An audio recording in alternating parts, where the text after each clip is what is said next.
my goodness, man. I'm surprised you guys are still awake.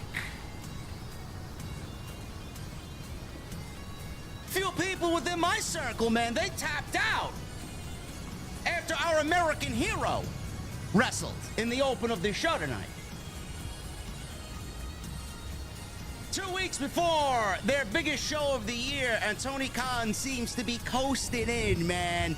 Everything's already set. Their biggest matches are set. Yeah, you know what? We did enough, man. We did enough. We can breeze right through the next couple of weeks, man. Really? I never seen such an abundance and a need for matches that have absolutely zero meaning and zero heat.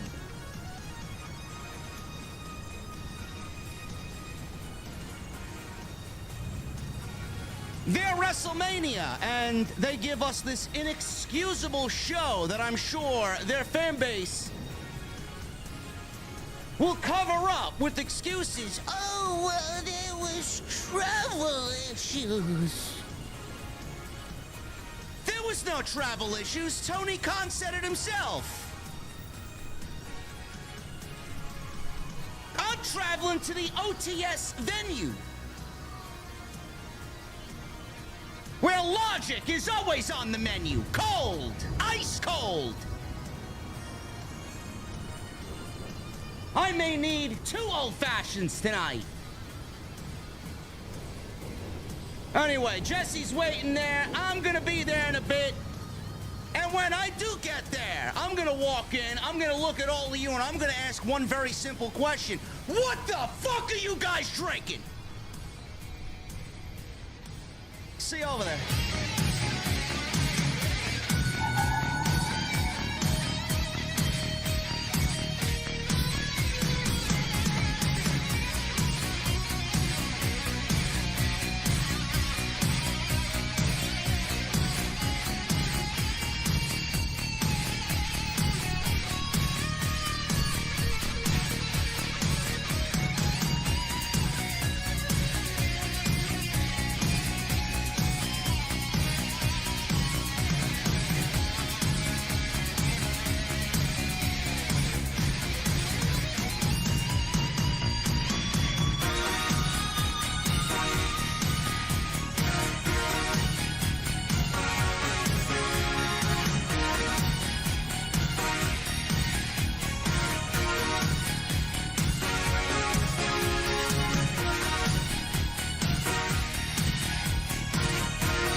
Why has Triple H been so successful?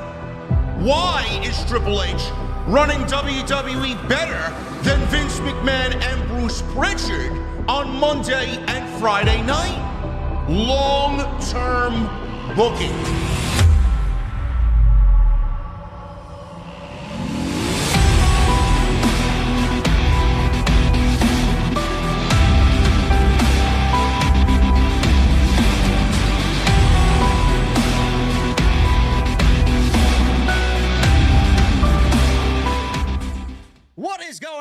Thank you so very much for joining me right here on Off the Script. This is your AEW Dynamite post show for August 7th, 2024. I am your host, JD from New York. As always, coming to you live from the OTS venue. Thank you guys so very much for joining us on your Wednesday evenings, wherever you may be. As always, joined by the one and only, the man who really started the confrontation backstage that got Britt Baker suspended. The Chi-Town Smart. Jesse, what's going on, man? Not much, brother. You know how I do, man.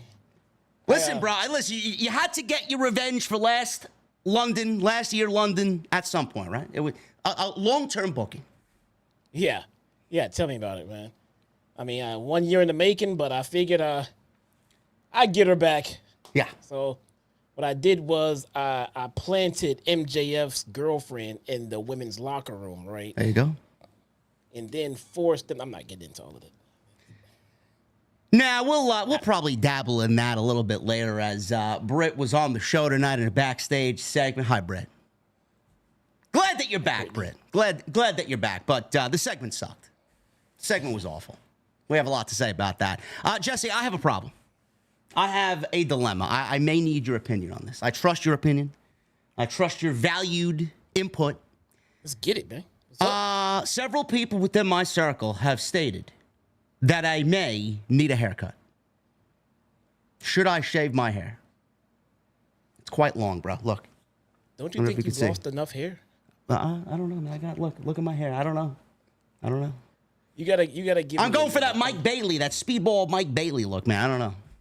It's not like a commando mullet type look, man. I don't know, man. Listen, I got nothing on top, barely. It's with the fucking hats on. But I look good with a hat and a headphone on, you know, and my glasses. That's all I got right now. And now I'm getting the video. I don't know why you think that I would be an expertise in male hair, but I don't have any hair, bro. No, you don't. So no, you don't know what to tell you, man. Rick Shaw in the chat says no cut. Okay. Dansby Swanson, yeah, the comic things. I like the way you think, man. Even though he's a Cub now. And we can certainly use him because the Braves are fucking terrible. But the White Sox won a game, man. Oh, my goodness. This guy's a White Sox fan, bro. Look at this guy. 21 losses in a row, man. Oh, my goodness. Hey, man. It was 20. We got to win. I'm so... Pardon me. I mean, just relax, bro. I mean, we all can't be winners like my team. I mean... I know. Now, let's not talk about tonight at all. Let's just talk about yesterday's win. Listen, man, speaking of wins, speaking of wins, Tony Khan did not have a win tonight. Oh, my goodness, man. You know, listen, before anybody says anything, oh, well, JD, he's so much up Triple H's asshole. Listen, they're putting on good television. Not everything that they do is great. I mean, they had some fluff weeks. SmackDown is virtually unwatchable on most weeks. Now Roman Reigns is back on Friday. AJ Styles is going to be on Friday. Maybe they pick things up. Maybe business picks up. You know, I'm very hard on them. I've said several segments per week mean nothing. There's nothing there. There's no heat. There's no emotion. I've said it. I'm not all fucking rainbows and sunflowers and a walk through the garden on WWE. But, man, this show, the last few weeks have been fucking great. Last week was all right. It was a solid double off the left field wall. Yeah. This week, man, holy shit. It was like AEW, they hit a nice, I would say a solid double, this one to the right field wall. And then after that, man, they come up for the next 3 at-bats, man. They're fucking standing at home plate. Fucking 98-mile-an-hour fastball right down the pipe. They're just standing there looking, what's going on, man? I expected the change-out. They didn't even bring their bat with them. They just stood in the they didn't box, bring no bat. There's no bat with them. They stood there like a half-witted idiot. Yeah. And this show was strikeout after strikeout after strikeout after our American hero showed up and thankfully saved us from a fucking complete disaster. But, man, this show sucked tonight, man. And Tony Khan, by the way, the AEW fans, I know you're watching because what did JD have to say? You know, I get it.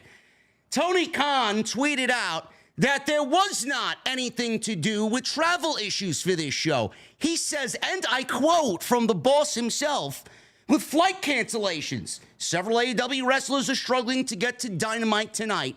Thankfully, everyone announced for tonight's show is here and en route. Can't use that as an excuse anymore, man. This show sucked, Jesse. Man. It wasn't their best show. No. It was nowhere near their top 100 best shows. No, this was one of the worst. This was one of the most boringest shows of the entire year. This was bad. Yeah. This was extremely bad. I mean, I don't. Let's just get into it, man. I don't know what to say. 2 weeks before All In, man, and Tony Khan's like, you know what? I think we as a team did enough work, man. It's like everything's set. Our major matches is set. You know what? I'm just going to get on the plane early. I'm going to fly to Wembley. I'll meet you guys over there in 2 weeks, man. It doesn't matter what we put on TV. Are people like Mr. New York, are they invested? Yeah, listen, man, he said on TV he was good 3 weeks in a row. Man, that's enough for me. That's enough for me. This is their WrestleMania, and it should accompany All In with WrestleMania build. Weekly TV should be WrestleMania-esque. The fuck are we getting? Jeff Jarrett in the main event. The Beast Mortis. Who the fuck wants this? He's great. Don't get me wrong. Very, very good wrestler. Are you fucking kidding me with that 6-man tag team match? Who the fuck cares? And then Camille wrestling 2 people that you couldn't pull a fucking smile out of both of these women, man. One of them gave Orange Cassidy half-ass thumbs up being in the ring. Jesus Christ, are you happy to get paid? I mean, holy shit, what the fuck was this show tonight, man? And who is responsible for this utter garbage that we were given for 2 hours? This shit was awful. I don't understand their tendency to give us matches that mean absolutely, positively nothing.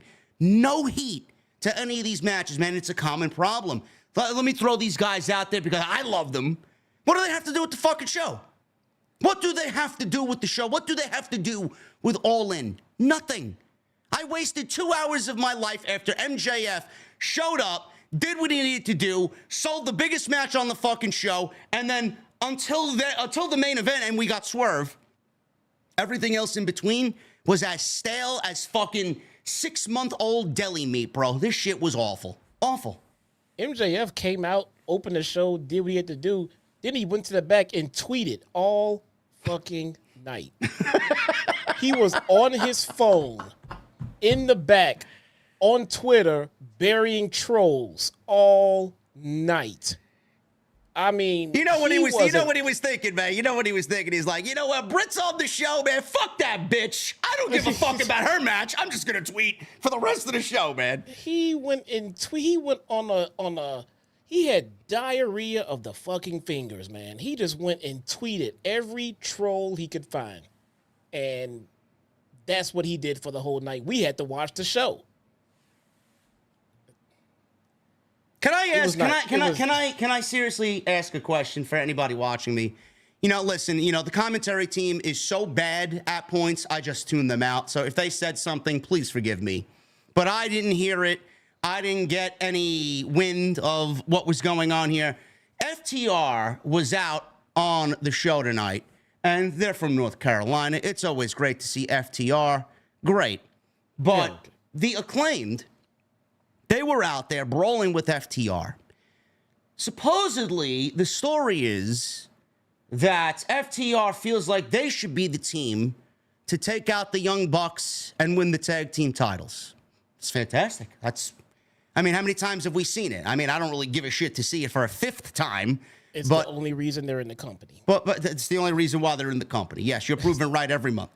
But my question is, wasn't it in the middle of June? I forgot what day it was, 18th or 19th of June. Wasn't it the Acclaimed winning a tag team eliminator over the Young Bucks before they got added to Blood and Guts? Where is their tag team title match? And why are they not the #1 contenders by themselves for the tag team championships going into Wembley? When the fuck did FTR get involved with the Young Bucks? They've been on fucking television on Dynamite, because nobody watches Collision. They've been off Dynamite, where the Young Bucks usually dwell, for months. Now, all of a sudden, they want back in the tag team title picture. Can someone please explain that to me? Why they would willingly just accept FTR or put their title shot on the line for the Young Bucks against FTR? How does that make any sense? Don't ask me, bruh. Apparently, I'm the problem because Dak still got me blocked. So. Yeah, Taz is great. He's the only one that I really enjoy there. Everybody else is fucking mind-numbingly boring. Taz is goated, man. Yeah. Taz is untouchable. Did Tony forget? Has to be. The Acclaim versus the Young Bucks should be your tag team title match at All In. Nobody else should be involved. Yeah, well. There's no other tag teams that have shown face on the fucking show. Who else is there? I don't even know what the fucking division is nowadays. You got tag teams leaving. I know more of the tag teams leaving the company than they're actually still in the company. That's not true because when this company started, bro, on day one, we were told that the focus would be on tag team wrestling. Yeah, 5 years ago. Yeah, about that.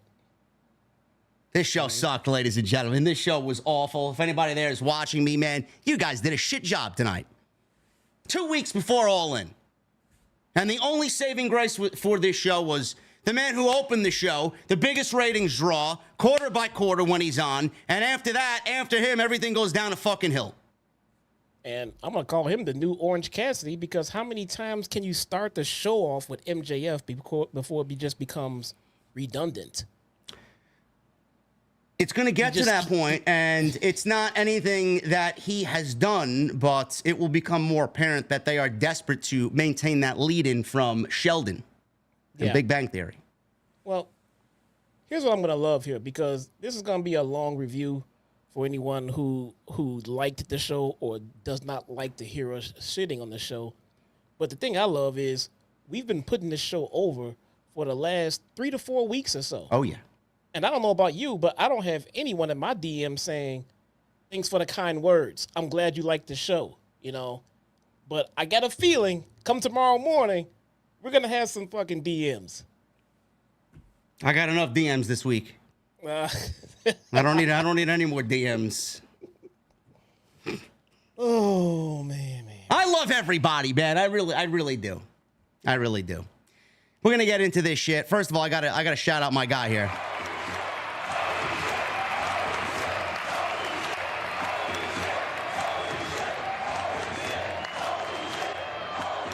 We got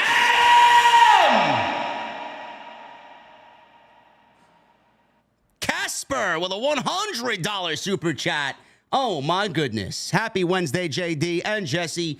JD, you should go clean shaven. Absolutely never going to happen. Never going to. I did that once in my life, in my adult life. I will never do it again. Never do it again. You will never see me without a full beard. Ever. You'll see me gray as the day is long, but never without a beard.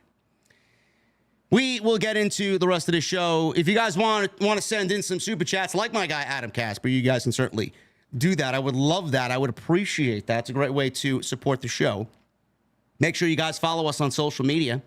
Everything you need is linked down below in the description. You guys know where to find me, at JD from NY206. I'm spending less and less time during my day on social media tweeting. Doesn't really mean a fucking thing anymore. Jesse's on there. Max is still tweeting. He's still tweeting? Max is still tweeting. He should be watching the fucking show. Nope. Still tweeting. Get off your phone, bro. Actually, he could actually watch the show and tweet at the same time. He probably left the arena, man. I don't blame him. It's fucking North Carolina. The fuck is that to do with North Carolina, man? Jesus Christ. He's probably in his hotel room with his damn girlfriend chilling, man. I don't blame him. I don't blame them at all. Make sure you guys follow us on social media, at JD from NY206, at Chi-Town Smark. So go and do that if you guys want any updates, and easy way to follow the channel. Subscribe button down below. Turn on the bell for notifications. Please hit that thumbs up. Let's try for 750 likes. Tonight is the goal. If we can get anything more than that, I would really, really appreciate it. Like I said, super chats are open. Memberships are open. Go and get your TNT t-shirts, man. They are on sale. We had several sales tonight after last night's tremendous episode 60. Go and get your Tuesday Night Titans t-shirt, the first of its kind for the show, and the first ever shirt with JD from NY off the script and the Solemn Monster Sounds Off in collaboration with both shows, man. So that is that. Go and get that today exclusively on bonfire.com. You guys will see the shirt right underneath the video player that you are watching us from right now, whether it's on PC, mobile, tablet, whatever the case may be. You guys can pick that up, or you can go visit the link in the description. Very, very easy for you. Go pick one up today. Speaking of last night's show, Tuesday Night Titans, episode 60, we went 3.5 hours, man. The show is two good buddies talking about pro wrestling, man. The whole fucking show now has turned into, hey, man, let's go to the bar. Let's shoot the shit about pro wrestling and have a couple of cocktails. It's the type of vibe that we've got going on Tuesday night. So if you guys enjoy that type of thing, tremendous show last night. Go and check it out. Highlighted all of SummerSlam, all of Raw, talked about Shane, talked about MJF, Britt Baker, and the altercation that got her suspended. And we talked about, I don't know what else, something else that we talked about major. But whatever it is, man, 3.5 hours. It is there. Return? Roman Reigns' return, absolutely. What Bash in Berlin's going to look like. Tons of shit. So make sure you guys go check that out. One of the best shows in the entire wrestling space is Tuesday Night Titans. MJF, he started the show, and he is America's hero. He is also the biggest ratings draw in the company, if you did not know that already. He is the American champion, and he's wrestling Kyle Fletcher, who is best friends with his opponent, MJF's opponent at Wembley Stadium, All In. That is Will Ospreay. This was an American title eliminator match, and this opened the show, and both of these guys went nearly 20 minutes to open AEW Dynamite. I thought this was a good match. Hell of an opener here. Kyle Fletcher is excellent. He is still winless in these types of matches. They seemingly have used him as a vehicle to get others over. He's used here as a vehicle to push the narrative and the story further with MJF and Will Ospreay. And I thought what they did here, Jesse, before we get into the meat and bones of this match and what happened here, the story here is so simple. It is so basic. MJF is the American hero here. He's got the flag with his likeness on it. He's got the International Championship, which he's now rebranded the American Championship. He is slowly but surely acting the way he usually does, and it's slowly but surely bringing Will Ospreay back to form. Will Ospreay has refused to use the Tiger Driver. He's refused to get gritty and do what he needs to do in certain situations to win matches. But MJF, the consummate professional that he is, and the man that's not going to take any fucking shit from anybody, he's going to take the cheap shot. He's going to take the cheap way out when it presents himself. He goes to the lengths to do what he has to do to win. And Will Ospreay now is understanding that you can't pull this shit with MJF because MJF he will blindside you and do it as quick as you could breathe. So he's got to bunker down, and he's got to play MJF's game going into All In, which is where the Tiger Driver is eventually going to come into play. This story has been great. Using Kyle Fletcher here tonight as a vehicle, the blood again that we saw seeping from Kyle Fletcher's face, which got all over Will Ospreay's white shirt. Don Callis was in there trying to help out. Doc Sampson was in there. Very simple, very effective. MJF is obviously tremendous heel. I love the whole American gimmick going into Wembley. Everything is just working here, man. And this was just simple and fantastic stuff. I kind of don't expect anything less. No. With any program that Max is working, this American title is helping people forget that MJF is not the world champion. Yeah. And that's what it's supposed to do, because not only are people forgetting that Max is not in the world title picture, but now this title has become more important because everybody wants to see what MJF is doing. And if MJF is holding a title, then that title is extremely important. I'm just glad that MJF and the American title is not outshining Swerve and the world title. But the title that MJF is holding has never looked bigger and never looked better. It may actually be outshining the world title, and it's certainly outshining the story for the world title. That's just my opinion. Listen, I'm not going to take anything away from Swerve and Bryan Danielson. It's going to be a tremendous match, but which one am I more invested in? I think I'm going to go with this one, because after what they did for 60 minutes, how could you not? So, yeah, I see it. But I think they're still doing a great job at handling Swerve. He's not out there wrestling every night. Yep. He comes off like a big shot. He's doing interviews with JR. He's there. He just comes out, says what he has to say, watch Nana dance, and fucking leave like a fucking baller, dude. I mean, he's a big fucking deal. He wrestles when it's important. He decided that he wants to wrestle next week. I think they're treating Swerve like a big deal, like they should. Yeah. So far, I'm happy. Yeah, they've done a good job with him lately. Yeah. MJF started this match. He immediately rolled to the outside, and he went to the timekeeper's area, got a microphone, and demanded that Kyle Fletcher, who he called an Australian oaf, lock up with him like a man, or he's leaving. So MJF gets back in the ring, and did we see a lockup, folks? No, we didn't. We got MJF sucker punching Fletcher and gets a boot to the midsection. Fletcher quickly fights back, series of roll-ups with MJF. He then shuts that shit down, and he went for a tombstone, and then he went for the left arm. Double arm underhook shoulder breaker followed by a gut-wrench powerbomb. Got a near fall for MJF. He wanted a kangaroo kick, which he did promise he was going to deliver to the Aussie here tonight, but he ate a thrust kick by Fletcher. Both guys doubled down.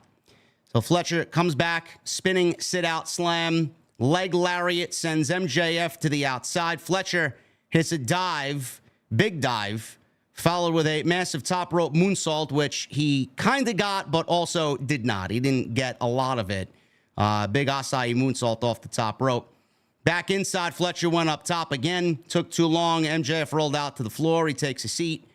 Fletcher, he goes out there, and he misses a big charge, and MJF hit a drop toe hold onto the barricade. MJF then took a fan's hat and threw it into the crowd. That would have pissed me the fuck off, but hopefully he would know who I am and not take my Braves hat. After that, this allowed Fletcher to move, and MJF tumbled over the barricade. Fletcher flew in with a somersault dive, posed in the crowd, and we get back into the ring eventually. Fletcher hits a big-time elbow drop off the top rope, which looked beautiful. Goes for recovery, gets a 2 count. MJF again went after his bad arm, quote-unquote. He was working on that arm earlier in the match, sliding through a tombstone again before hitting a double stomp on the arm. So we got MJF hits a hammerlock DDT to spike Fletcher, kicks out at a 2.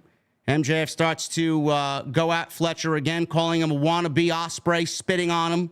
This only leads to Fletcher getting angry. He kind of gets angry enough to hulk up and come back. Big thrust kick. MJF fired off a Canadian Destroyer, which this is the only part of the match I didn't like. Canadian Destroyer. Fletcher bounces up to his feet, bounces off the ropes, and delivers a lariat, and then both guys double down. We have a tendency in AEW where we hit Canadian Destroyers, and then people just pop back up as if they didn't just get hit with a Canadian Destroyer. That's the norm, though. It is the norm. It's kind of annoying, but listen, I don't produce matches. I don't book matches, but who the fuck am I? You know, I just call it like I see it. Maybe it's the norm because no one's going to have their Canadian Destroyer as their finisher. So they do it once in a while, but when they do it, it gets kicked out of because you don't want to do it every damn time you wrestle. Maybe it's just the cynic in me. Maybe it's just the old schooler in me. Every time I looked at a pile driver back in the day, I mean, that was a move good enough to be people's finishes back in the 80s when I grew up watching pro wrestling. Nowadays, a pile driver is just merely a fucking move like everything else. It's like, okay, he's dropping somebody on their fucking head, and that's not enough? I've thought about that. I mean, for a while now. And back in the 80s, one of the fastest cars on the street was a Corvette. It was like 300 horsepower, dude. Yeah. Nowadays, that same vet is dog shit compared to the average muscle car. It's we've been desensitized to it for years. How can we still think that's devastating at this point? You know, I mean, everything evolves. You think of the biggest finisher right now, and that'll be a setup move 10 years from now. I guarantee you. Sound like an aging vet who is deep into retirement. Yeah, that used to be my finishing move, and now people use it as a setup and they kick out. Yep. Like Jake the Snake, complaining about his DDT, which was a fucking... Nobody hit a DDT like Jake, bro. Now, that being said, I still think the DDT should be a finisher. Yes, absolutely. DDT was awesome, man. The way nobody still, to this day, in 2024, nobody does a DDT like Jake. No. You want to know who I've seen do a DDT almost as good as Jake? And I don't know if anybody going to agree or think I'm crazy, but it was Raven. Yeah, he had a great one, too. The even flow DDT, Raven killed, and it was his finisher, too. Good old Johnny Polo, man. Oh, man. Yeah. Loved it, man. Loved it. After the Canadian Destroyer and the Lariat, both guys who double down. Lawn dart from Fletcher. MJF hit hard in the middle turnbuckle. or on the middle turnbuckle. Both men tried to top rope brainbuster tombstone attempts. Thank God none of that worked. Fletcher connected on a wrist clutch tombstone for a 2 count. This caused Callis to leave commentary and throw his headset down on the desk. He comes to ringside, and he throws a screwdriver to Kyle Fletcher, who took too long debating on using it. He opted to throw it away and throw it to the outside. This allowed MJF to hit a low blow, kangaroo kick, and he followed up with the sheer drop brain buster is now what he's going with, or what Excalibur says is his new move here, sheer drop brain buster. I guess he's moving on from Salt to the Earth or the Heat Seeker or whatever he used to do as a finish, but I actually quite like it. It's a devastating move. So he gets the 1, 2, 3 off that, and afterwards, Will Ospreay, who was during the match, watching this match on the TV in the locker room, tried to leave the locker room, but the door was blocked by a bunch of production cases. Now, this must have been done while he was watching the match. Might have been done before MJF hit the ring to start this match with Fletcher. I'm assuming MJF did it. He eventually got free, and MJF all of a sudden takes his title and blasts Paul Turner, the referee, with it, knocks him out, and then placed the Dynamite diamond ring on his finger and punched Fletcher in the face with it, busting him open. So he's bleeding profusely, and he picks up Fletcher by the hair, by the head, and starts yelling that this is Ospreay's fault and Fletcher's blood is on your hands, Will. MJF says he's going to do what Ospreay doesn't have the balls to do and went for the Tiger Driver. But Ospreay sprinted to the ring and MJF bailed through the crowd. Ospreay then is by Fletcher and checking on him. Doc Sampson's in the ring. Don Callis is in the ring. And Callis and Ospreay arguing with Callis, questioning where Ospreay was for his friend. I don't know where the fuck he was, but he took a while to get out there, man. I don't know if his locker room was in the building tonight or if it was fucking 6 counties away, man. I don't know. Took him forever to get out there, but he eventually did. And like I said in the open before we got into talking about the meat of this match, I thought all this was great. Very simple storytelling. Obviously, you see what MJF is doing, what Will Ospreay needs to do. It's going to be a classic at Wembley. Very much looking forward to it. And to me, the best build all season for All In. Yeah, it is good. Can't deny that. I mean, again, whatever the guy touches turns to gold. But I see you guys talking about this fight backstage at Dynamite tonight, guys. Look, it was tweeted out by AEW, and it was replied to by Tony Khan, in which he tagged everyone's Twitter handles that was involved. Guys, it's a part of the show. It's a work. Relax. Do people actually think this is legit? Yes. Yes, man. They do. I don't even see it. Where the fuck did he tweet it? AEW tweeted it out on their homepage about 9:21. And then Tony Khan replied in it, and then people in the chat thinking it's real. It looks like we may be getting Jeff Jarrett versus Adam Hangman Page at Wembley, huh? Probably. I'd be disappointed by it, to be honest. Looks like we may be getting Okada versus Claudio as well. That seems wrong to me. But kind of nothing, huh? Yeah. Yeah. I'd be much more interested in Okada and Hangman. It doesn't make sense, though. Yeah, make it make sense. We got time. We do have time. They could have come up with a reason. They could have come up with a way to book that instead of putting the fucking shit that we got on tonight's show, for sure. Yeah. It would have made sense coming out of Blood and Guts where they had that heated exchange and then that face-to-face on the way up to Blood and Guts. It would have made sense by now. Yeah. But now we get... Dude, I don't... Look, I've been a big complainer about Jeff Jarrett being on my TV, and he has not been on TV, and especially in nothing important, in quite some time. He was in the main event tonight. No harm. I mean, the show was already off the rails. Jeff Jarrett should not be in the main event of a Dynamite in August of 2024, leading into the biggest show of the year. Give me a break. The show was already a fucking train wreck. It didn't fucking matter at this point. I mean, it's not like the show was a home run, and then we got that. Gee, I wonder why the ratings are going to be 620,000 tomorrow. Yeah. Jeff Jarrett's in your main event on Dynamite 2 weeks before your biggest show of the year. Who the fuck asked for this? I don't understand it. It is what it The is. combined age of both guys in the ring is near 100 years old. And I love Bryan Danielson, but give me a break with Jeff Jarrett already. Seriously. He was Now used for he's the gonna go Owen. against That was it. Hangman. Yeah. Now he's going to get Hangman at All In. Is this his last hurrah? Is Jarrett retiring? If Jarrett is not retiring, I don't know what we're doing here. I don't think he's... Of all the roster that you have, Jeff Jarrett's in the main event of Dynamite. Or what are we, in 2005 TNA? Yep. MJF was on the show. Jeff Jarrett's in the main event. Jesus Christ. Mariah May.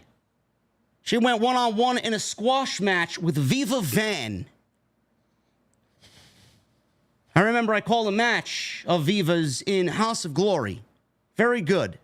Don't know why this needed to go through a commercial break, because this was nothing more than a squash match. Mariah May wins. Of course she wins. She's in the World Championship match with Toni Storm at All In. Has she done anything since she beat the No. shit out of Toni Storm? No. I didn't think so. It's like, all right, we got our match. We did all of this great build, and in the last 3 weeks, it's like, can I get a fucking explanation? Like, more than what we've been given? Seriously? They get lazy with it. They did. I thought I was the only one. They get very complacent and lazy with Mariah May's heel turn in her build. The promo she did, the interview she did with Renee, it was fine. It was good. But that was about it, because everything else has just been, we don't give a shit. You know, and Tony will come out and surprise her and show up and beat her, and then they'll run. That's not a build, man. That is not a build, and this it's gotten boring. It's gotten lame. It went from being one of the most interesting storylines in the entire company to being lame.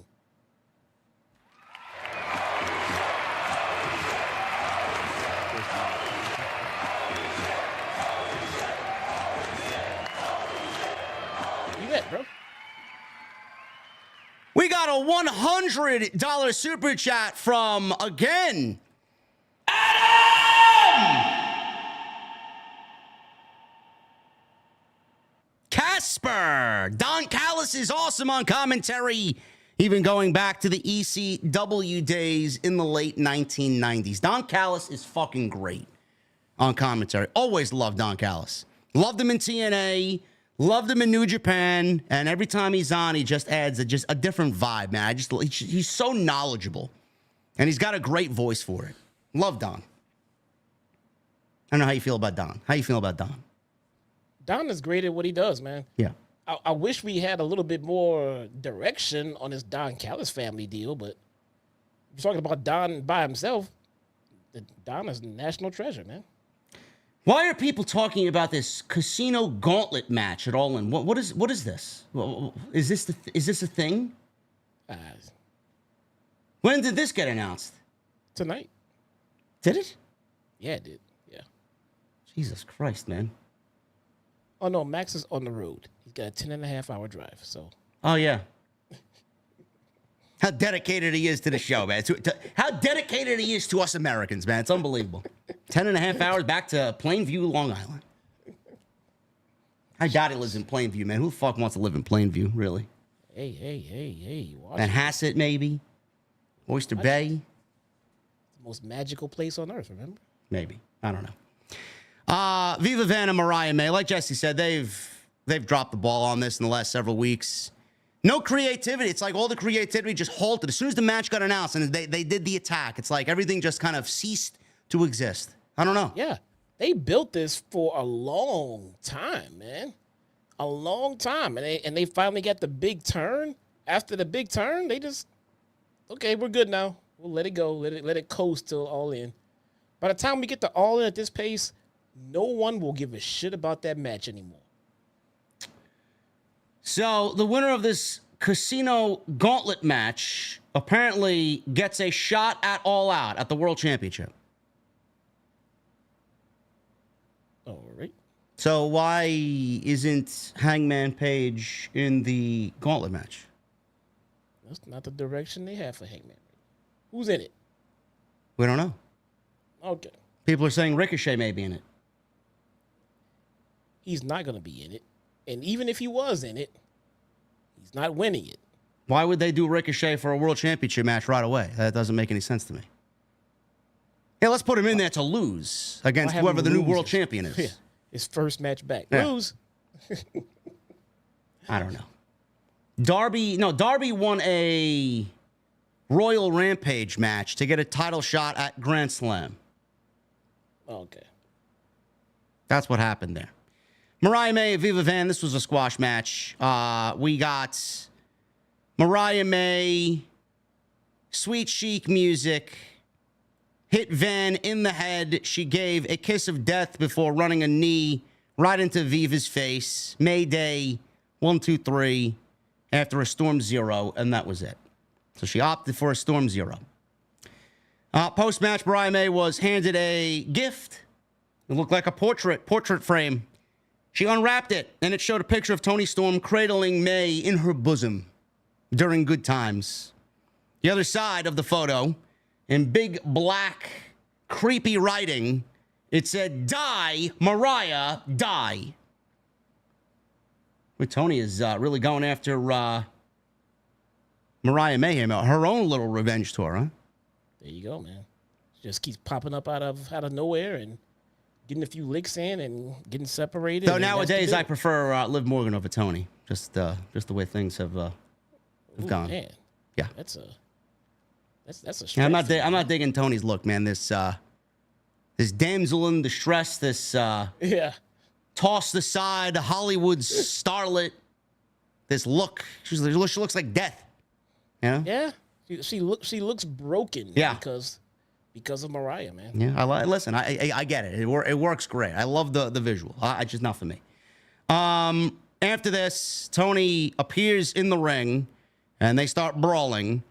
Toni tried to stab May with the shoe, but Aubrey Edwards got involved and put a stop to that. Referees and security tried separating both ladies. May and Storm broke free.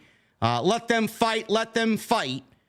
Was being chanted, but that was the end of that. Very, very weak. Very weak. This is the majority of the build lately. Toni just showing up out of nowhere like Randy Orton and trying to put the shoe to Mariah in revenge. But they got to do more, man. We need to sit down between them. We need some vitriol. We need something, man. Face to face. We need Mariah exclaiming what happened here, why she did what she did, and Toni, we need her to say what she needs to say. Something. I don't know why we can't create good dialogue here, man. This is just fucking weak shit. Like, this is what's going to get me more excited about the fucking match? Come on, bro. She got fucking murdered. Yep. I don't get it. It's like the writing team. They've gone beyond blood feud. I mean, Toni should be over at fucking Mariah's house kicking in the fucking door at this point. Yeah. I mean, we should be stepping it up a notch. It should be something bigger than I'll wait for Mariah's next match and then I'll hide in a cameraman outfit. At this point, she should be waiting for in the parking lot. She should be waiting for Mariah when she goes to her local grocery store to get more cheese and eggs. She should be kicking her ass wherever she can find. That's how upset Toni Storm should be. But it's just not coming off as a blood feud anymore, and we're starting to lose interest. I don't know why can't we get something like that where she goes to I don't know, a nail salon and Toni Storm is fucking just popping out of nowhere, you know? Everywhere. Mariah should be so sick of getting attacked by Toni Storm everywhere she goes that she's paranoid at this point. I don't know. Listen, somebody will take this and say we're complaining. No doubt about it. Complaining because we're getting bored and we're trying to fucking give suggestions to not be bored anymore. So we got a video package for scapegoat Jack Perry and Darby Allin. Jack Perry was watching clips of All In pouring gas on him, or not All In, of Allin, sorry. Typo. Jack Perry was watching clips of Allin pouring gasoline on him at Blood and Guts, followed by smashing a bunch of TVs with Allin celebrating with the TNT title in the past. All of a sudden, I don't know if this happened to you guys, but all of a sudden this Jack Perry promo, which seemingly looked like it was going to continue, was cut off by an advertisement for Taco Bell. yes, this is a now Taco Bell on a pole match. I don't know what happened here. I don't know if Taco Bell got antsy and wanted to cut off Jack Perry because they also can't stand Jack Perry. I don't know if the CEO of Taco Bell is maybe a CM Punk fan. I don't know. But I'm going to assume that Jack Perry's promo was not meant to get cut off by a chicken cantina quesadilla. They should fucking bring Taco Bell into the match, bro. At this point, we're just going to troll them with it anyway. Taco Bell is not even real food, by the way. Just own it. No, it's not. It's probably fucking dog meat or horse meat. I don't know. If you eat Taco Bell, man, good luck to you. First off, guys, we are not saying, at least I'm not saying, that Taco Bell gives you dog meat or horse meat. It's just not real fucking food. Okay. No, it's not. It's not real food. What are you guys getting though? Cantina chicken burrito? What are you getting? What are you getting, Jesse? Chicken quesadilla? Cantina chicken bowl? What are you getting? Gordita Crunch? What do they got over there now, man? I don't know. Not eating Taco Bell in, my God, a couple of decades, man. Jeez. Fucking back in my teenage years, man, getting the fucking munchies after a binge night of drinking. Taco Bell's the only fucking thing open. Those nights waiting in line those nights waiting in line, man, when fucking GameStop doesn't open till midnight and you're all standing in line for the Modern Warfare 3 back in the day for PlayStation 4. Only thing open is Taco Bell. They don't know nothing about that, bro. I'm talking to Gen Z right now, man. Nope. They don't know what it's like to stand outside of a GameStop in the winter. Nope. Waiting for a midnight release for a game. They don't know about that, man. Nope. Not at all. Waited for my PS4. Waited for my Nintendo Switch. Waited for several Call of Duty titles. PS3, Madden. Yeah. Oh, I used to wait out for Madden too, man. Oh, man. Mystery meat. That's exactly what it is, Tenario. It's mystery meat. It's like the Al Bundy fucking mystery package in the refrigerator. Remember that episode? If you guys watch Married with Children, man, Anthrax, they were the only ones, man. Scotty Ian from Anthrax was the only one who, oh, man. And Bud Bundy was like, oh, man, Anthrax is going to eat the mystery pack. Oh, man. And then he ate it, and then he got blinded. He couldn't see. He lost his vision. Love that show. Never be another thing like Married with Children, man. No, never again. It'll get canceled in day one. Absolutely. Mariah May wins. Tony post-match got broken up. Jack Perry promo got broken up by fucking Taco Bell. Darby Allin was walking backstage. He placed his order for Taco Bell and says he doesn't remember the last time Jack Perry was even on TNT and said it doesn't matter. Perry doesn't even have to show up this Friday where Darby Allin wrestles on Rampage or even on Saturday Night's Collision. Don't worry, Darby. Nobody's even going to be watching either show. Doesn't matter. What matters most is Perry showing up at Wembley at All In. With Taco Bell. With Taco Bell. I don't think we saw Taco Bell in Wembley, did we? We saw KFC. Bro, I looked right past any restaurant that we saw out there that I know I can get anywhere near my house. Yeah. Anywhere. The only thing I thought about stopping to get, because I was interested to see what it looked like over there, was McDonald's. And we did stop in there, and the menu was the exact goddamn same. You know how you go to some country, like you go to China or something like that, you go to their McDonald's and it looks completely fucking different. Yeah. They got the same fucking McDonald's. It was nothing different.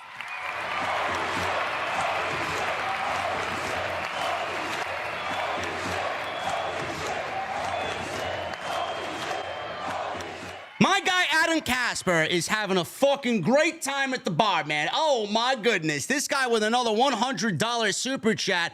Adam! Casper, pizza is better than Taco Bell. LOL. Yes, it is. Yes, it is. I'll eat pizza 7 days out of the week, man, but I won't because then I'll get bored with it like this show. Can't do that. Thank you, Adam. We love Adam Casper.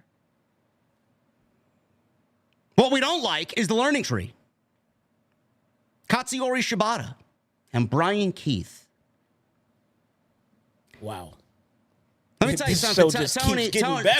Tony, listen, I don't know who the fuck's watching, man. One of you creative geeks out there who have voided my media credentials because I blatantly shit on this garbage creative. Why is this on the show? I mean, this is what started the rant in the beginning. I can take Jack Perry getting interrupted by Taco Bell, MJF and Kyle Fletcher, Darby Allin and Jack Perry selling their match for All In. Fine. Yes, but Mariah May and Tony, no matter how lame it's been for the last couple weeks, fine. It's at least one of the major matches in the Wembley show. But Katsuyori Shibata and Bryan Keith, who exactly is entertained by this? I think the only one being entertained here by this is Tony Khan. But why is this on the show? I said this in the open. The tendency and the reliability from this company to put on these fucking absolutely nothing matches that mean fuck all for the show moving forward. What does this have to do with anything? Why is Jericho getting so much TV time with this gimmick? Why is Shibata on my TV? Why is Bryan Keith on my TV? Bryan Keith, who's not being put over in any meaningful way, has not been enhanced, is not bigger than he was 6 months ago. Why is this on my TV? Nobody gives a shit. And why is Ricky Starks not? Why is Ricky Starks not on my TV? Why are Bang Bang Gang not on my TV? Why is Wardlow not on my TV? Where's Miro?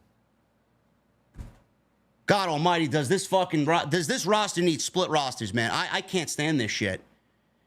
This is fucking garbage. This is legitimately, this is whatever Rampage is, whatever's beneath Rampage, this is it. That's that. The Dark. This is AEW Dark. This is Ring of Honor, what this is. Oh, man. And again, I mean, no ill will or no offense to Bryan Keith. Probably a fantastic human being. This shit sucks. I don't want to see this shit anywhere near my... This is Dynamite. This is your A show.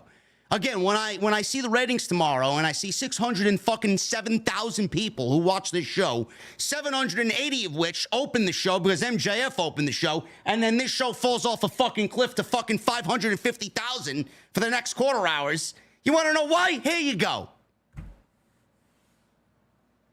Absolutely disgusting. Who won the match? Who gives a shit? I don't know. Shibata, Bryan Keith, towards the end of this thing, we go through a commercial break. Shibata is eating strikes by Bryan Keith. Keith fired off a nasty uppercut, headbutt into a neck breaker. He then connected on an exploder. Another headbutt caught Shibata, who comes back with a ripcord slap to the face. He then applied his claw and transitioned into a cross-arm breaker for a submission win over the Bad Apple. The apple's been fucking rotten for several weeks now. Get it the fuck off my TV. Yeah, Ricky's in Orlando. That's where he is. He's camped out in Orlando, right outside the Performance Center. Yep. He's got that fucking place on speed dial so quick, man. Oh, my goodness. Bro, he's probably in the PC, dude. They're probably working on his new gimmick. I mean, the guy, come on, dude. He probably reports to Stanford every other fucking week. Probably got HBK on fucking number one, man, in his fucking speed dial list. He's done. Look, if he's on your payroll and you're giving me this on Wednesday, just give me something with Ricky. I don't even care at this point anymore. So after this match, Bill and Jericho attacked at the bell. Bryan Keith was there as well, attacking. They were about to level Shibata with the FTW title until Hook's music hit. He sprinted out from the back, cleared the ring of Bryan Keith and Big Bill. Hook and Jericho slugged it out before Big Bill pulled Jericho out to safety. So I'm guessing we're getting Hook versus Jericho again for the FTW title. That all in? Does it end there? Taz, bro, get your son out of here. Call up HBK and get this kid in the Performance Center. Have him carpool with Ricky and get him out of there. Seriously. Get him in a program with Dominic instantly. Someone. Anybody. Get him in a program with Lexis King. Somebody. Nah, look, we kid. I like Hook. I want Hook to no, stay Hook is here great. And grow. I want him to stay here and grow. Hook's got no future here. Hook is the future here. What are you talking about, man? He's got no future here. This company is so far gone from what they used to be. Hook has no future here. He's not part of their vision anymore. Should be, but he's not. I hope that's not true. Renee interviewed Orange Cassidy, who was set to have a rematch against Roderick Strong, the Beast Mortis, and Roosh. But the rest of the conglomeration weren't able to travel due to the hurricane. Can you come up with the most uncool name ever? The Conglomeration? Is that their name? Yes, it is, sir. First God, time that at a is... glance, I still think I thought it said Congolese. I'm sure. That is just awful. Who came up with that name? Is that Tony Khan? Is that a prior name from some other company that I don't give a shit about? I don't think it was TK. I think he was busy coming up with the hologram. Hologram, pal! Cassidy says he's still going to wrestle tonight and has a couple of local boys with him. Cassidy asked Paquette if she wants to take his place. She said no. Renee, busy woman, goes from Orange Cassidy to Adam Page, brings up that Page is not getting the outcomes he's been looking for since coming back to AEW. Page says there's been one man he's wanted to take everything from, leaving him with nothing but the ash of his pride is all that he wants to do. Justice delayed is justice denied, but believe me, I'm going to get what I want. All right. I'm looking forward to it. I think we're getting that somewhere around Full Gear, I would say. Right? We get Mr. Luis Rodriguez. Oh, my goodness. How could I forget? How could I forget Luis?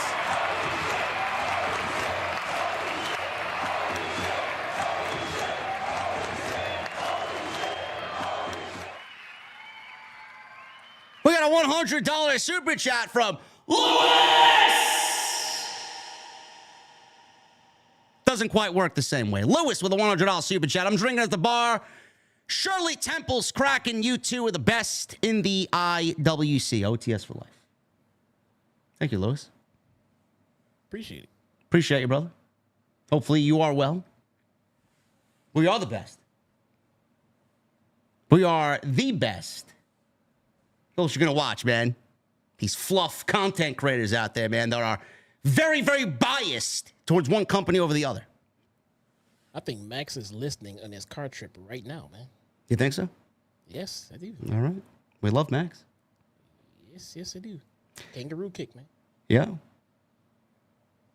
Renee, listen, Adam Page, the match with Swerve needs to happen. I thought it was going to happen at All Out. I guess I'm wrong.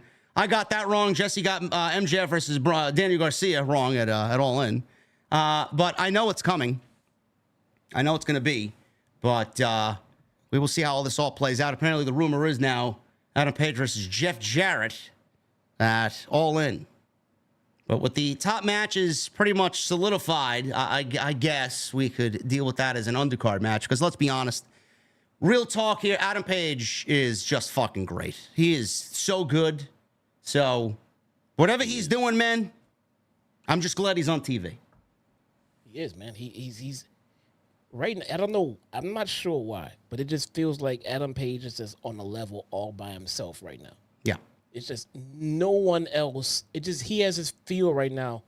No one else in all of pro wrestling is giving off Hangman Adam Page vibes right now. He is seriously in a class by himself. He is not this. He is not that. He is straight focused. He means fucking business. You don't know what he's thinking and who he's going after.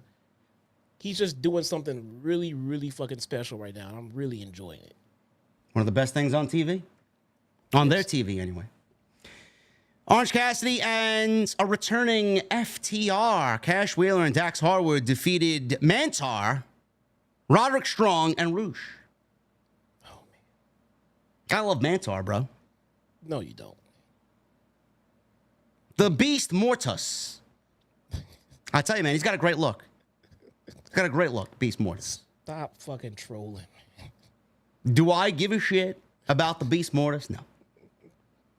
First of all, I mean, are we just now? Can I ask a serious question? I mean, are the Undisputed Kingdom still the Undisputed Kingdom, or is that a thing that's like gone now? It's until Adam Cole gets back. Will Adam Cole be back? I don't know.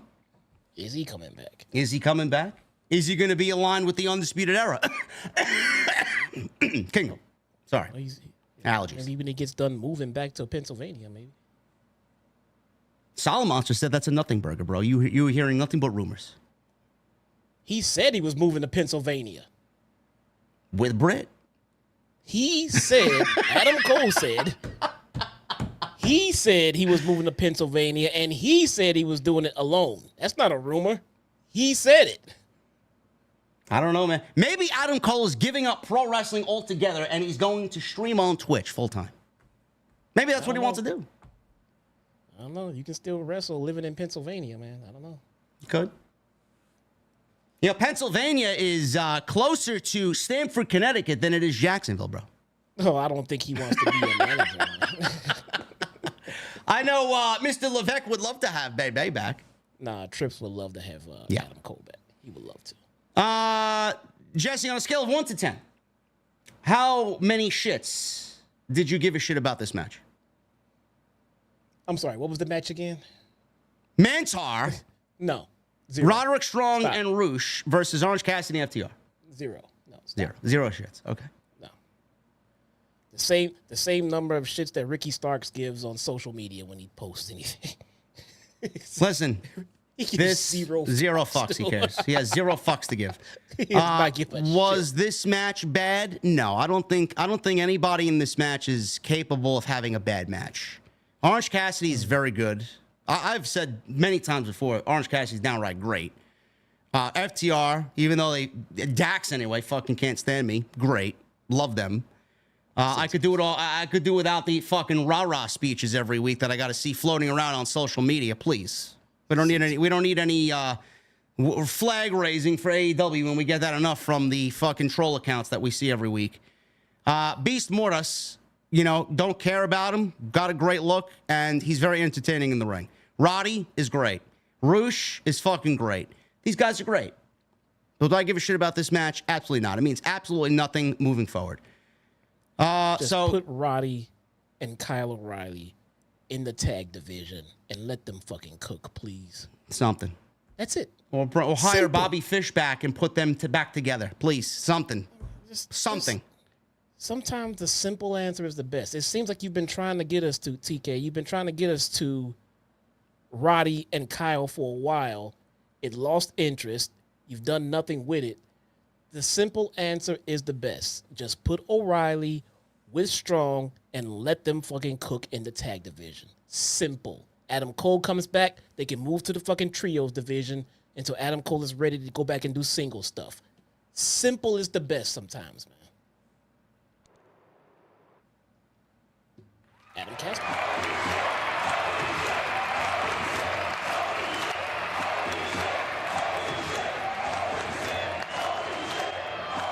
We got another $100 super chat again from my guy, Adam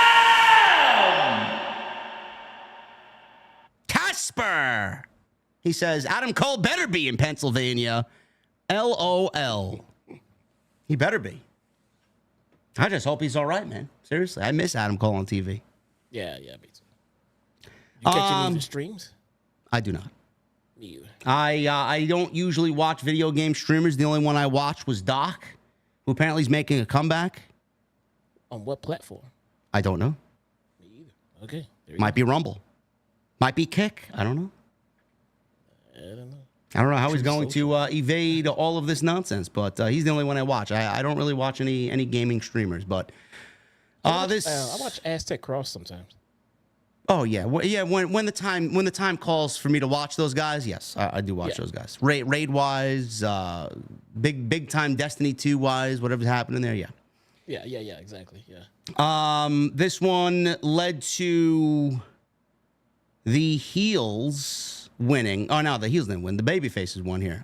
Moving on after the commercial break, we got Mortis taking out Wheeler with a tope. Cassidy ducked a charging Beast. Mortis, who leapt over the barricade, took out Taven and Bennett, who was sitting at ringside.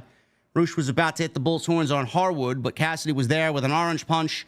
Roosh fought off FTR, but ate another orange punch, this time into a shatter machine for the win. And that was it.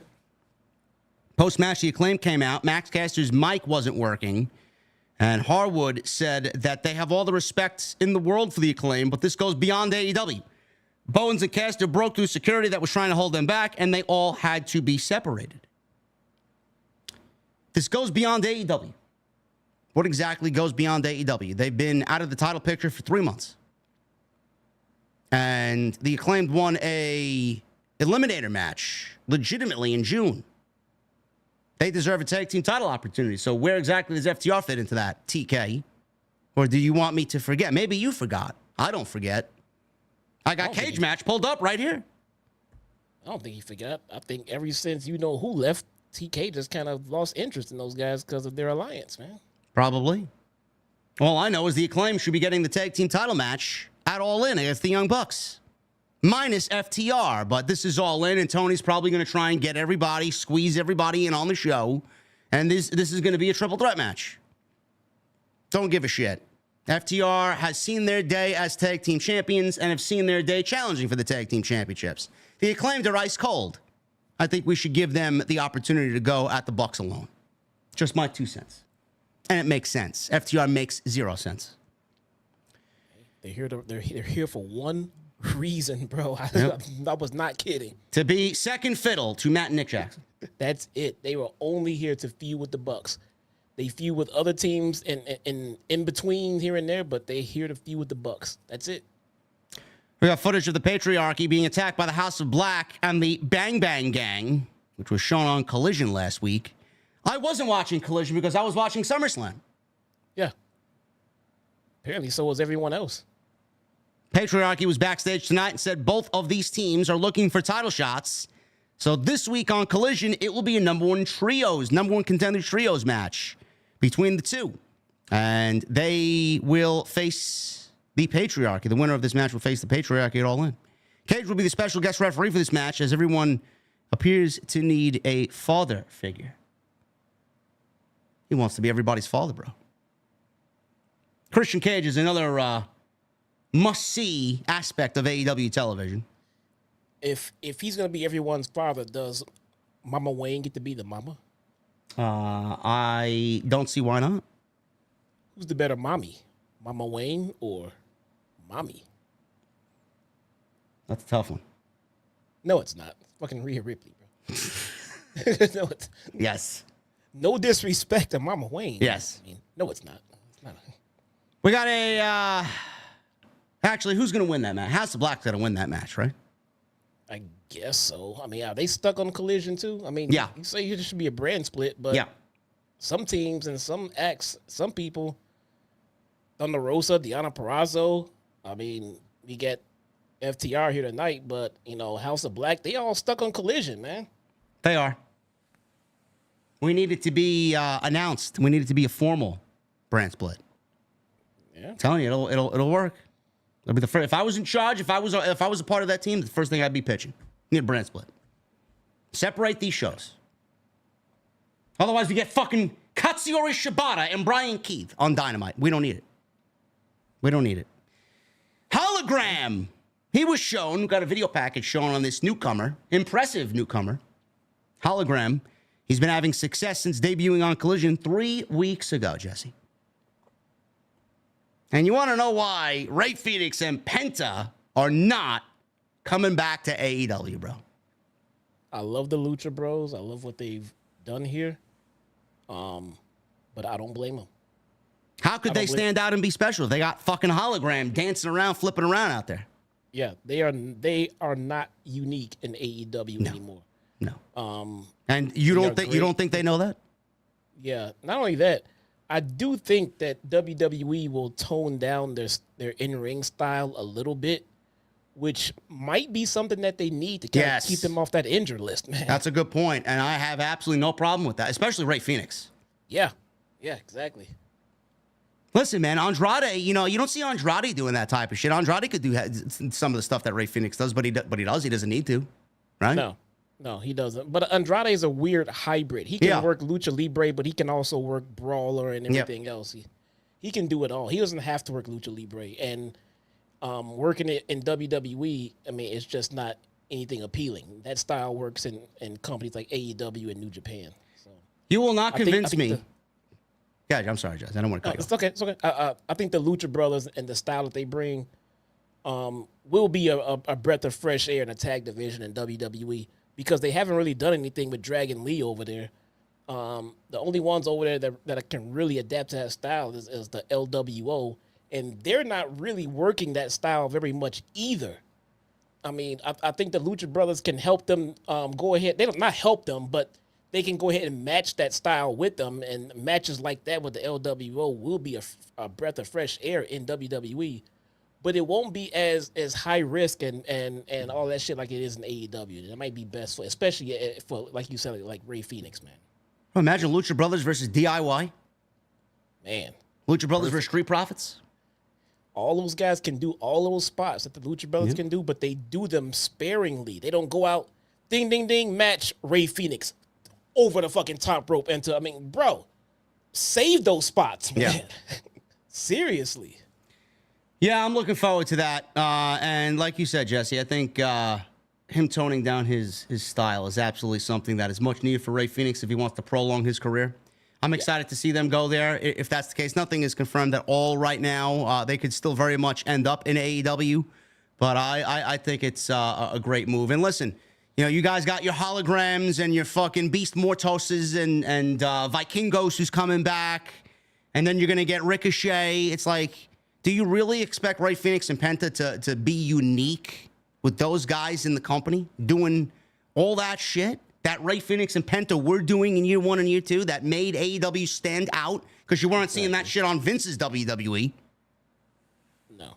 Now Triple H is going to have one of the best tag teams on the planet and 2 of the best luchadors in the world at his disposal, and I'm already hearing they don't want to go to NXT. I don't think they'll end up in NXT. They're money-making machines right now. Maybe they are best served for a couple of months in NXT and they could then get called up like Dragon Lee did. Maybe it's the same thing, but I don't know. I'm excited to see what they do. Hey, if they think they're past NXT, I mean, I'm inclined to believe them. They do need to work on a gimmick for that language barrier, a manager, whatever they're gonna do like that. I mean, I hope they don't just like throw Selena Vega with them, you know, like they always do with, you know, but they do need to come up with something for the language barrier for the main roster though. So yeah. Maybe put them with Andrade. I don't know. Well, Penta has some decent English. I think Ray Phoenix has I think both of their English is better than Andrade. I will say that. It's not like Santos, no, but it's adequate enough where I think they'll be fine on the main roster. Yeah, hopefully, I hope it works out for them, man. I'm not gonna be one of those guys. Oh, they're leaving. Oh, forget that. They're going over there. I love those guys, man. I think they put on which you're already seeing. You know, these 2 guys, they are part of some of the best matches in this company's history so far, and people are already turncoat. I hate them. I don't want nothing to do with them, man. Fuck them. Like, really? People like that, man. I hate really? Like how many matches where these guys are part of that probably will be in the top 10 for AEW all time? Jesus I think this Christ. is a fantastic move. This is probably a dream move for them. They've busted their asses their whole career to make it to a spotlight like this. They've earned this kind of position, man. They've earned this spot to go to the biggest company in the world and showcase what they do to a bigger audience. Man, yeah. Come on, I'm happy for them. Camille. Oh, boy. Camille with Mercedes Moné defeated Jasmine Howe and Clara Carter. 2 jobbers. Enhancement talents that could not be any more or less interested than they were tonight. Quick squash match. We got Camille mowing down Howe with a lariat and then a pump kick to Carter. Spinning sit-out torture rack bomb on Jasmine Howe as Carter was dropped with a sit-out dominator for the 1-2-3. Mercedes is in the ring. She stood over these poor victims before Camille dispatched of them. Crowd didn't react to anything Moné was saying. Moné said Britt Baker isn't here again this week, and thanks to her EVPs for making that happen. Moné ran down Baker before Tony Schiavone appeared on stage and said, well, listen, I am being informed by Christopher Daniels that Tony Khan had overturned the Young Bucks' decision and lifted the suspension of Britt Baker. So she's here via satellite, which got booed. So Baker's on the big screen, and she said, Moné can get her suspended all she wants. Now, did Moné get Britt suspended? No. Britt got Britt suspended. She can't run, come all in. Baker said when she makes a commitment to something, she sees it through the end, unlike Moné, who takes her ball and goes home whenever things don't go her way. AEW is the flavor of the month to Moné, but to Baker, it's home. Moné can count all her money, but at All In, Baker will be the first person to defeat her. Baker says she has 7 days to figure out how to get her hands on Moné, and she can trust her. She's a doctor. DMD. I don't know. Listen. I think Mercedes is great. I do. We both love Mercedes. But if we are being real, like we usually are, and honest, like we usually are, Mercedes' run in AEW has been absolutely a fucking fail. Yes. It has been a fail. This segment... I've been the number one proponent telling people who said it was a fail like 2 weeks in to calm the fuck down and give the woman time to get her feet settled and see where it goes and everything. That time has passed.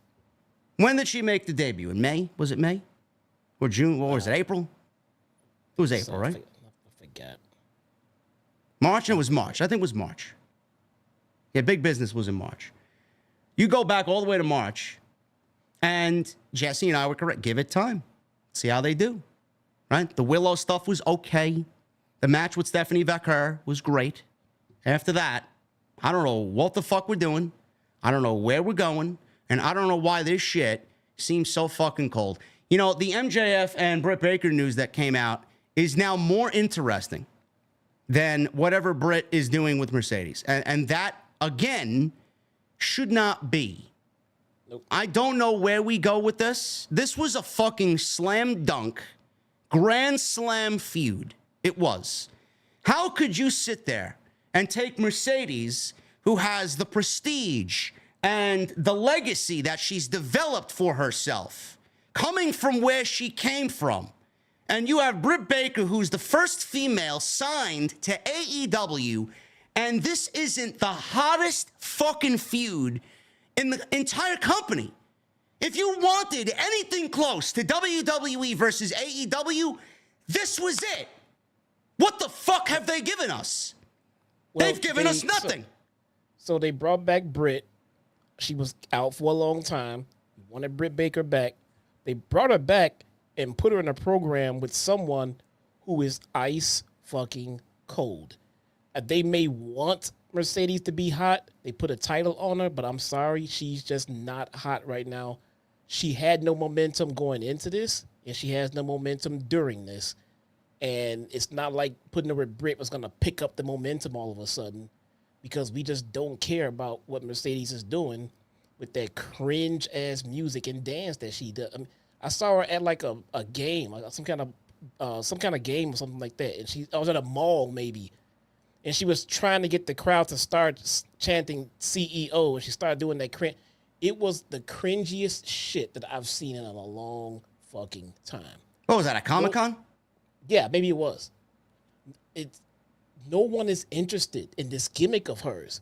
It's not her personally. I mean, I hope she's not taking it personal, but the gimmick is just not working.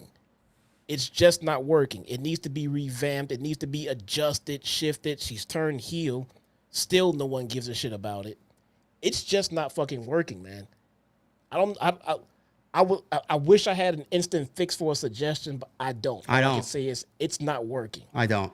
Listen, I mean, absolutely, before anybody takes me out of context, I mean, absolutely nothing negative about Mercedes, the pro wrestler. She is one of the greatest of all time.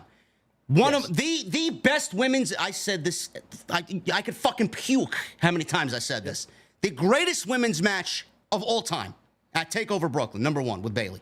The most influential match ever for women, that match. What she's done in WWE was always going to follow her around wherever she went.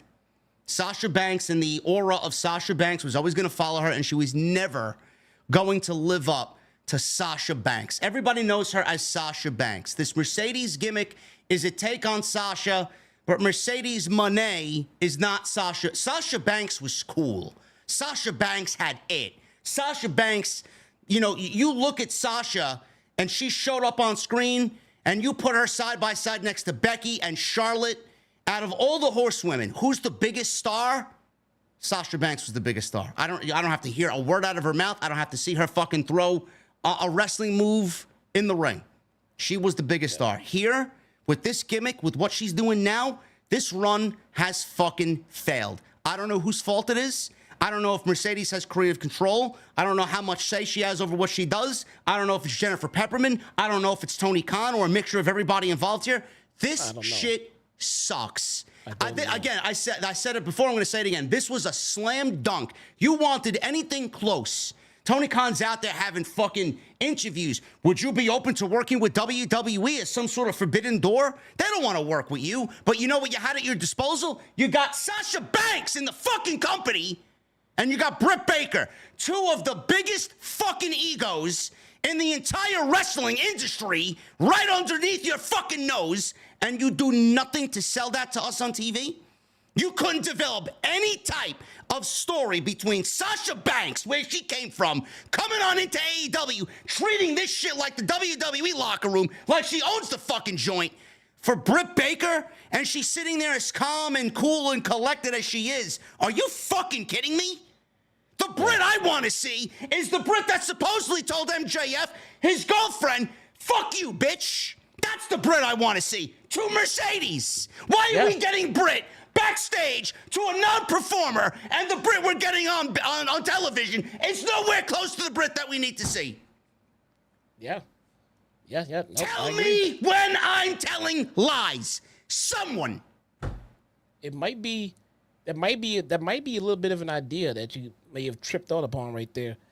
Since this gimmick is not working, maybe try a little injection of reality into this gimmick. Maybe try injecting just a little bit of dose of playing on what the fans are talking about. We're talking about how this gimmick isn't working and shit like that. And make it just a hard bailout from this whole CEO gimmick bullshit. Have her come out, do the fucking dance, have the fucking cheesy glasses and shit. And all of a sudden, like, you know what? Basically, you know what? Fuck this shit. Rips it off, fucking walks out, comes back in a couple of weeks, hit the reset button. Try it again, come back, try it again. This is not working. I don't even think this is salvageable at this point. The stink on this debut for Mercedes at this gimmick will not go away with a slight twist. We've got to change something, and we got to change it big time. It's not going to work. It's not going to fucking work. Britt Baker is being used as a catalyst. This may be her own doing. I don't really give a shit one way or another. I'm glad she's back on TV, but let's be honest. She's being used here to propel Mercedes Moné to whatever she's got to do next. Jamie Hayter's on her way back, more than likely via this storyline. And Britt Baker is going to be a third wheel, because when Jamie Hayter comes back, everybody's going to want to care about Jamie more than they do Britt. That's the reality of the situation. So what I'm getting at here is, Britt, the way she carried herself tonight, there was zero interest in this feud. Zero. It's almost as if Britt is speaking to us through fucking with some mind control. You know, it's almost like she knows what she's in for and knows where she's going. It just emits this behavior that she don't want to be there anymore. And that may be the best thing for her, because all I hear is drama, drama, drama. Britt's back for fucking half a cup of coffee, and she's already cursing out MJF's girlfriend, fiance, whatever she is. Why? Why? I don't get it. Do you want to be there, or do you not want to be there? Do you want to help the company, or you do not give a fuck about the company? Sounds like Britt doesn't give a shit about the fucking company. She can go sit in the WWE women's locker room, where she won't be able to get away with half the fucking bullshit that we hear here. Go! So we're not there in that locker room. We don't hear any of that shit that's happening. We're just hearing it third party and all the other bullshit. But I can say this with the utmost confidence. Either one of the two things are happening. Either everyone and their mom is lying on Britt Baker and her actions in that locker room, or she really is everything that people says. There is only one of two things. A, are they lying on her? Or are they fucking right? Which one is it? Now, I'm a firm believer in the common denominator theory, but I'm not going to get into that because, like I said, we were not there. But for some reason, multiple different people who don't have any association with each other keep saying that Britt Baker is an issue in the women's locker room. This is why I took a middle-of-the-road approach. I don't know what happened. I don't, nor do I care. But at the end of the day, whatever happened there is being more talked about than this fucking match. That's a problem. And someone, Monster and I discussed this last night on TNT. Someone there, I don't know who it is. I have a hunch. Someone's leaking this shit to the fucking dirt sheets. One side of the story's out, and then you hear another side of the fucking story. He said, she said. Do I believe MJF barged into the women's locker room, started cursing out Brit? No, I don't fucking believe that for a goddamn fucking second. You know, the MJF has been on record publicly stating how great of a women's locker room it is. He's the face of that fucking company. What type of leader would he be if he barged into the women's locker room, cursed out Brit, and punched a hole in the fucking wall? You kidding me? I don't know. Whoever it is already trying to get information out to the dirt sheets to control the narrative, though. Did I say Brit has a stance if she was upset with MJF and Will Ospreay going 1 hour? Sure. Look at what happened on social media. Fans attacked me for liking the fucking match. God knows what they're thinking. Hey, man, these guys they're getting 1 hour. What about my shit? I got a big match with this fucking, this one here. Miss WWE, where's my fucking segment? We got 3 minutes. These guys got 1 hour? I get it. Last time I checked, MJF's girlfriend does not book the Dynamite shows. No. Now, maybe they changed the structure in the back, but I don't think getting upset with MJF's girlfriend is the one to get upset about a match going on Dynamite. Again, I don't think Alicia is booking the matches, but I could be wrong. Do we know for sure that Brit said what she said? Fuck you, bitch. We don't know. We weren't there. Don't know. We do know that have other stories come out where same exact dialogue and behavior and attitude have kind of come forth? Yeah, I mean, we do know that Human Resources looked into the matter and interviewed multiple people, and they're finding they didn't say that other people said Brit said it, but we know HR looked into it, and after their findings, they suspended Brit. That's what we know for sure. Was Brit suspended for saying "fuck you, bitch" to a non-performer? No, she was not suspended and fined for saying "fuck you, bitch" to somebody else. Give me a break. Something else happened, or string of things have happened over the last several months, maybe dating back to when she was last. She's been off TV for 10 months, 11 months. The fuck did she do in 3 weeks that she got suspended? Plus, it's MJF. You think they're going to suspend MJF and fine MJF and take MJF off television? No, you're not going to take MJF off television, man. Give me a break. Come on. But Britt Baker, she's expendable.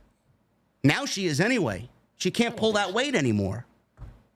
I don't think she's expendable. I really don't. I think she's vital. She is vital. I'm just in a theory. I'm just thinking out loud. Apparently, to what management may be thinking. Who are you going to suspend? Yeah. If you got one of the, who are you going to suspend? MJF or Britt Baker? Yeah, I mean, their company. They don't have to suspend anyone. But if their findings suggest otherwise, then they have to. Maybe the prior instances should have been addressed. With Brit coming back. Why did it even reach that point? Was there a change in the locker room situation since she came back? Was Alicia not in that locker room before? And when she comes back, Alicia's in there, and she already had an issue with Max, and she didn't want his girlfriend back there. So, I mean, I'm just spitballing here. I don't fucking know. Is Alicia wrong for going to tell her significant other that, hey, honey, they're talking shit about you in the women's locker room. They said these nasty things to you. I mean, is she wrong? I would want my significant other to go and tell me something was wrong. In a fucking locker room with a bunch of other women talking shit about me, I would expect her to tell me. What I would question other women, I don't know if they're still together or not, depending on the fucking rumors who you talk. If Britt Baker was with somebody, in this instance Adam Cole, if someone was talking shit to Adam Cole, you don't think Britt Baker would go tell Adam Cole or vice versa? Oh, no, she'd keep it to herself, Code of the locker room. Come on. My question would be, why would you talk shit about someone with their significant other sitting right there in your face? That's just me. I mean, that's just disrespectful. I mean, you're just sitting there. Yeah, he got a fucking hour-long match and everything. I'm right here. You know what I'm saying? Wait till I leave or something. This is fucking rude. Out of all the things to complain about, giving those two guys 1 hour was the one thing that you really put your fucking your dentist jacket on? Really? That's what you're complaining about? There's no other part of this show that you deem complaining about, worthy of complaining about. That's what you go with. Like the match, I said this several times, the match itself actually grew in rating the longer it went. Not like they lost viewers. There was probably other standing issues that just made this worse. You know, I don't know. The feud itself, this segment was, it almost came off as, it came off like nothing. No heat and zero heat. You gave Mercedes a heater in Camille. You got her out there beating fucking two jobbers who don't even look good, happy to be there. And then Mercedes said twice, Brit's not here, Brit's not here. And then we get a fucking via satellite, Brit's there. Zero emotion from Britt Baker. What are we doing? I don't know if they are fumbling this Camille debut, or, I mean, I think they fumbled it, or it's just her proximity to Mercedes and it's just not working that way. I mean, if Mercedes isn't over, how is she supposed to help get someone else over? Did anybody think about that? Camille has already had 2 matches in the company. Mercedes has only had 3.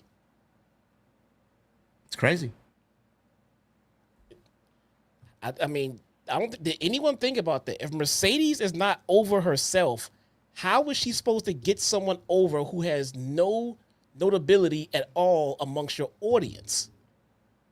How? I don't know. They are limping into All In with this feud, man. They got 2 weeks to figure this shit out. Contract signing, face-to-face. I need bitch Britt Baker. You got the sympathetic promo out of the way. That was great. Her promo was very good on that, and I don't know what the fuck happened since then. I need to see bitch Britt Baker. I need to see the Britt Baker that supposedly told Alicia, fuck you, bitch. That's the Britt I need. Yeah, we need a camera in that women's locker room. Enough of this bullshit. I don't know what's going on, who's booking what, whose ideas are filtering through. Whatever happened tonight, this shit is a black mark on this feud, and they got 2 weeks to fix it. Claudio won a 3-way match with Tomohiro Ishii. Jesus Christ, that forbidden door doesn't want to close, bro. Is it broken? It's still open, man. Somebody close the door.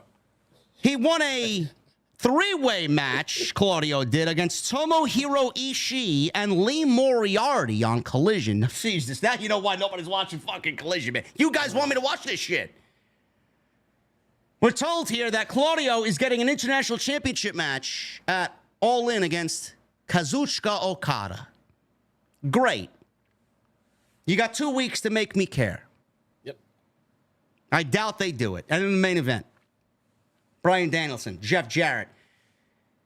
Anything goes match with Ricky the Dragon Steamboat on commentary. I thought they said special guest referee earlier. I don't know what they said. I don't even know why he was there. That's not even what I'm going first to complain about here. Never mind Jeff Jarrett being in the main event. Wasn't there a report recently that AEW medical and doctors in AEW were telling Bryan that he was going to ride it out to All In and they weren't going to allow him to wrestle? Or creative of some sort, we're going to keep Bryan off TV and not let him wrestle going into All In because he's supposedly quote-unquote hurt or injured. Yeah, we have an anything goes match here. He's got guitars being bashed over his head. He's in fucking the mezzanine getting trash cans and popcorn and hot dogs thrown out. What are we doing here? Well, I saw 2 things. I think what they said was the doctor said he shouldn't even be wrestling right now. And with the style of the match, look, just like me, a no holds barred, anything goes type match is a much easier match to work than a standard wrestling match. I mean, you can take the gimmick guitars and the aluminum foil garbage cans, all that bullshit. Those spots are easier to take than just straight up bumps in the ring regular wrestling match. So yeah, the hardcore matches are actually easier on the body than a typical wrestling match. So that's exactly why they did it like this. I could see some of that being true. Yeah. I mean, get the bendable kendo sticks, you know, and all. It just saves you the bumps, and you still get the oohs and ahs with the spots. But I'm like you. When we get Bryan being, you know, brought out there by himself in street clothes and a microphone, and doctors are saying this and doctors are saying that, I lose a little bit of excitement every time I see him get in the ring and potentially do a dangerous spot. Just a little, because it's different when Darby Allin is out there doing it. Darby's like, what, fucking 15 years old, if anything, and goes out there and he fucking breaks his neck and he hits by a bus and he's out there in the main event for the next show. This is not exactly the same thing for Bryan. I get worried every fucking time, man.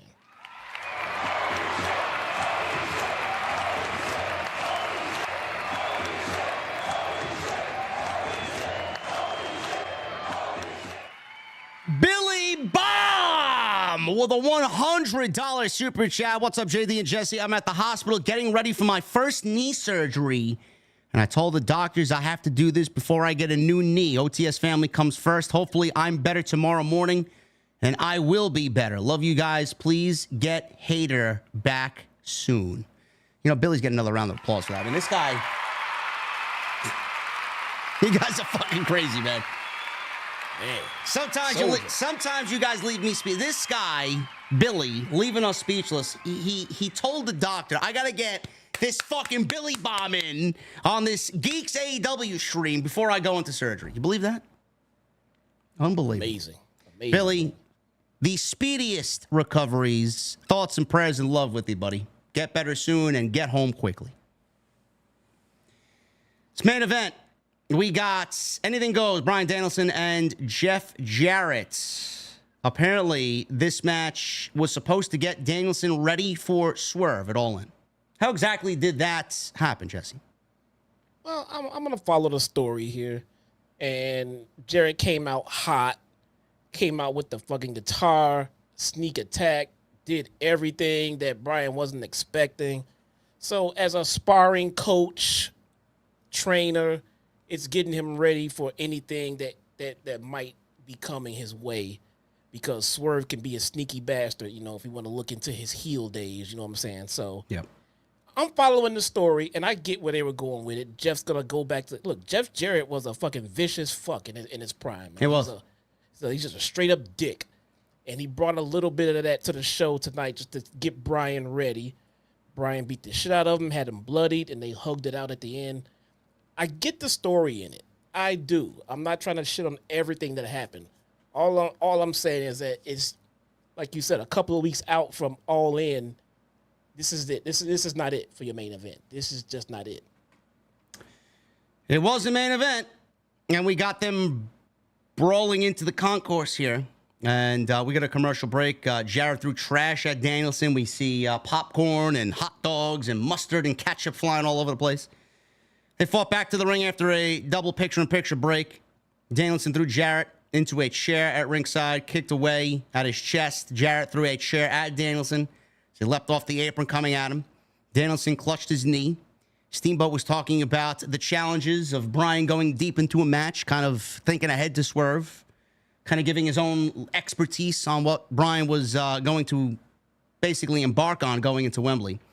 He came back with a missile drop kick to Bryan to Jarrett off the middle rope, clutched his knee, stood up, threw some yes kicks. Jarrett ducked a kick, applied a figure four middle of the ring, and Danielson broke up the hold with a chair. Jarrett blocked a label lock, rammed Danielson into a chair with his finish, which he calls the stroke. The stroke. Jarrett put Danielson in a sharpshooter. Obviously, call back to Owen Hart. Danielson broke free. They exchanged some strikes from their knees. Jarrett landed an enziguri, set up for his finish again. Danielson blocked it, sent Jarrett into a chair. Jarrett had previously wedged into the corner. Danielson then hit a Busaiku knee for the 1-2-3, and he wins in about 15 minutes. At the end of the match, Swerve walked out with Prince Nana. He enters the ring eventually after his entrance. Swerve on the microphone says, "It's been a big night, including Steamboat being here." He said Danielson's legacy becomes his at All In.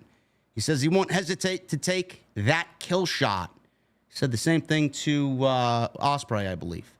Swerve asked how he was feeling after that fight. He said if Jarrett weakened his leg and made his fingers tingle, just imagine what I'm going to do to you. Swerve said, I want a sparring partner to get warmed up too, so he's offering a one-on-one match next week against Wheeler Yuta. Yuta stepped in and said, I ain't your damn warm-up. He says he wants Danielson to have a front row seat so we can see he is the most dangerous man in AEW.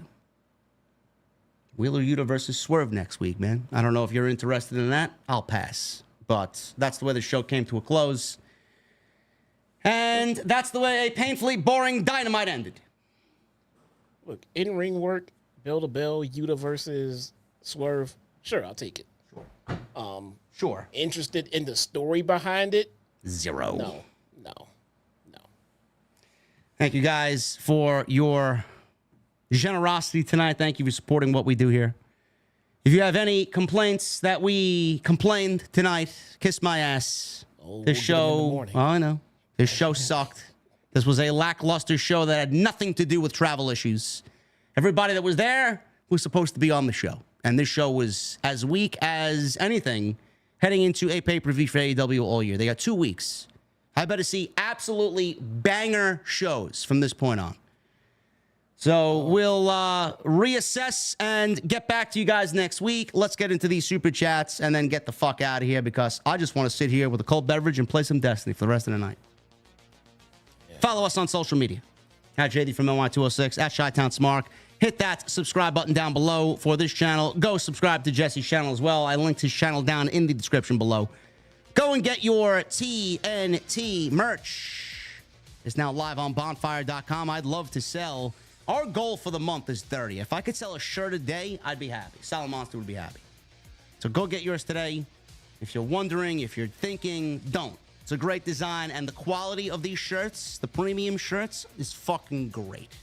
We don't put out shit product, okay? And it's print on demand. Once you order, it gets shipped right to you, man. No waiting 2 weeks, 3 weeks for a campaign to end. You get it within a week, tops. So make sure you guys go do that. It is now live on bonfire.com. Also, hit that thumbs up. I only see 600 likes. After that Brit and Mercedes rant, I should be at 800 likes, easy. Start at the top here. Not today, Jay, with 23 months. Happy 23 months, JD. Here's to many more. Jay, thanks for being here, brother. James Gender, $20 super chat. Mr. JD and Mr. Jesse, did you both know Britt Baker is making an appearance in Cobra Kai's final season? I did not know that. Good for her. Yeah. Is she gonna fight? I don't know. I didn't hear about that. Maybe she'll cause a shitstorm in the trailer. Oh, my God. I'm looking at the trendings right now. Britt Baker is trending for all the wrong reasons. Oh, my goodness. Tony Brown with a $4.99. Guys, Britt Baker is a dime, and Camille ain't bad, too. Hope DMD heard. Bro, what? Look. It's Tony Brown, bro. She's the 10th wonder of the world, man. MGM97 with a $1.99. Please hide the mic from Sasha, TK. I'm begging. Not okay. Wasn't good? It's not okay. Sharon Savina. New membership. Sharon, thank you for joining the OTS family. Triple M. $2 super chat. Hi, guys. L for AEW. W for OTS. Bye, guys. Robert Hurt with 41 months. Hey, JD and Jesse, can either of you give us an update on Cora Jade, please? So sorry about Bacardi. Robert Hurt, I don't have a fucking clue, bro. Is she hurt or something? She's not with Braun Breaker anymore. That's the only update I got for you. Oh, wow. Did he get big and dumped her? Apparently he upgraded. Oh, no. Who did he have? I don't know. Some blonde in NXT. Oh, okay. Adam, thank you for your generosity tonight, brother. Appreciate you very much. Juan Castle with the $1.99. Brother, just rock a new haircut. LOD Hawk style. No. Never. Jason Barker with a $5 super chat. I wouldn't mind seeing you with a little Rascals Paperboy hat on. Negative. Gold Standard with a $5 super chat. Poor MJF stuck in an indie oblivion, but he's making the money. Still OMG, indie oblivion AEW is. Listen, bro, MJF is a loyal guy. He's staying with the company. He will be in WWE, and when he goes there, Jesse and I will still be just as big of a fan of MJF as we are now, and he's going to fucking kill it, man. That guy's going to have Roman Reigns level of main events under his belt before his career is over. I don't know, man. I think it'll... Dude, they're going to neuter him if he goes there. Now, I know Max can pull off anything. In the Netflix era, bro. Yeah, that's true, too. That is true, too. I don't know. Good point. MJF Cody. WrestleMania. It's going to happen. Yeah. Oh, there it is. Brit is in Cobra Kai. There it is. Look at that. Rick Shaw with a new membership. Rick Shaw, thank you very much, brother. Heel Demeter Babyface Bullion Tweener Jesse with a $7.99 super chat. Let me to tell you something, Bubba. Dynamite Diamond Dominic Dallas Mystery and Liv Morgan are like Edge and Lita. Charlie Sheen and Sheamus versus the Bellas. Bro, I don't know. I don't know, man. when JD asks what you're drinking, you're not supposed to keep drinking. You got to put the bottle down. He takes it literally. Yeah. James Gender with 7 months. BC Amplified said Lucha Bros on their way to WWE. Maybe he knows something we don't. BC is goated. Love BC. Everybody's been saying that. Love BC. Everybody's been saying that. Gold Standard with a $5 super chat. Taco Bell is less than AEW. Sure. Cake with a $2 super chat. Did you ever think to say match of the night was Jeff Jarrett? Well, I mean, the bar was match of the night. What the fuck? What MJF versus Kyle Fletcher didn't... What was it, a blackout on your TV? Come on, bro. Did you get black screen of death by SmackDown on Wednesday night? Basic with a $4.99. I'm calling it. Jarrett is going to win an AEW title. This is the same guy that booked himself as a top guy in TNA. Maybe he'll be in the Continental Classic and win that. Mr. Team Bring It with a $1.99. Order some Taco Bell because of AEW. Enjoy your night. Yeah, your toilet will be having a meeting with you in about 3 hours. Maybe quicker than that. Hey, do me a favor. Can we jump to Mason the Legend's $9.99 super chat? Mason, $9.99. I'm so depressed, man. I have no friends and my dad doesn't care about me. I'm trying to live, but it's so hard. I know you're not a therapist, but thank you for being here for us. Brother. Honestly, I'm gonna be real with you guys for a second. When I get messages like this, I kind of get out of my JD from NY shtick, and I become Jerry. I don't know what to say in regards to something like this. When I get a message like this, all I will say is, I've been there, Mason. I've been there. I've felt many times waking up that I got no friends. Nobody cares about me. I've woken up depressed more times than I care to admit. Sometimes it's very difficult to go about a normal day, even now. You know, I am a homebody. I find myself struggling to get just the basic shit done because I feel like at some point, depression is kind of seeping in. But the reason why Jesse and I do this show, we actually discussed being in and out of here in like an hour and 20, hour and 30. We're here over 2 hours now. We do it because we love you guys. We do it because we enjoy the banter back and forth with each other. We do it mostly for you guys, though. And no matter how many times an Adam Casper or a Billy Sizane or a Luis Rodriguez wants to come in here and donate a big bomb, it's you guys in the chat. There could be 0 super chats. And we'd still give you the same level of entertainment. And to me, that's more valuable to me than anything. I love when people come here and claim that what we do here on Wednesday is taking you away from something that is really, really bothering you. Yeah. And we want to continue doing that, Mason. I'm going to be here tomorrow with an extra. I'm going to be here Friday for SmackDown. Roman Reigns and AJ Styles are going to be on Friday night. Do not do anything to yourself. Do not think that way, man. You always have us here. You always have me here. I'm here 5 days, sometimes 6 days a week. If I can help you get through that shit and put your mind at ease just for 20 minutes, an hour, 2 hours, that's what we're going to do. So please, we love man, you. A little inside baseball for you, man. When I'm hanging out with my wife, talking to my wife, and if we're just shooting the shit, there's nothing really going on. Sometimes we talk about some of the characters and screen names that we know that we frequently see in this stream, in my streams. We don't have real faces to any of these names, but No. we've been doing this for so long that some of the things you guys say, and as often as you say them, and your personalities definitely come through your handles and stuff like that. We bring you guys up by name sometimes. Like, hey, such and such said they were having a bad day. Such and such said they were in the hospital. Such and such. And me and my wife, oh my God, are they okay? I hope that they're okay. So we care, Mason. And there's about 1,800 people in here right now that I guarantee you that they will all speak up and say, we all care, man. We all have ears. We're all here to listen. And whatever it is, there's plenty of people that are willing to help you get through it, man. We'll be here, brother. Be well, and we will see you on the next stream for sure.